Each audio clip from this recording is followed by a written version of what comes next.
The Viking Squad, part 3 in building the V-Baby. Let's get started.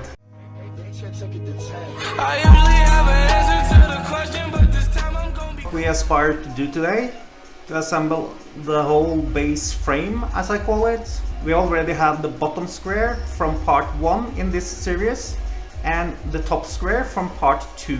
If you missed part 1 and 2, then there will be cards up here or in the end of the video. So this is the bottom square from part 1. I was asked if these printed corners are necessary for the build. You can do without these corners.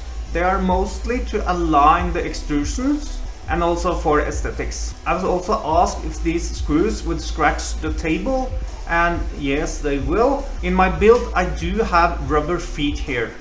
So I will come back to the rubber feet in the end of this series. So now for this step, add one extrusion to one of the bottom corners. Of course, remember to slide in the T-nuts. Then slide the L-brackets in and secure them with screws. Repeat this process for all the corners and also the center C-slide extrusion. That's for the bed assembly, which slides up and down on this guy, as well as these two guys. So secure all these extrusions to the bottom square. At this point I would like to add the worm gear assembly. We have some T-nuts here as well. I did not ask you to insert this guy into this extrusion before step 1, as I forgot to tell you that. Then you can add a hammer nut here. So you should order some hammer nuts as well, which you can put inside the extrusions after they are mounted. These T-nuts, however, you can slide down inside here. It is best if you assemble the worm gear to the bracket before you do this part. This is how it should look like when it's all mounted.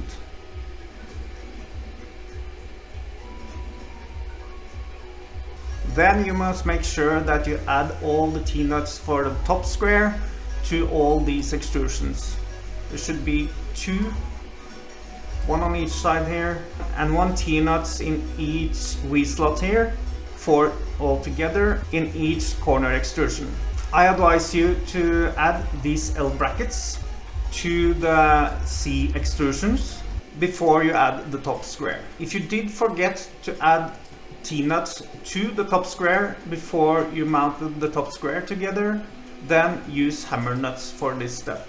These L-brackets could be partly loose, then you tighten them when you have the top square attached. Also remember there's a T-nut here for the top either rear body. Now this is what you should have. If you want to, you can add the extruder now or you can wait for later. And there's actually 2 extruder mounts. There's one for the rear if you would like to have it in the rear, and it will get very close to the belts, so be aware that you have some kind of loom which goes around the belts if you do go for the rear extruder option.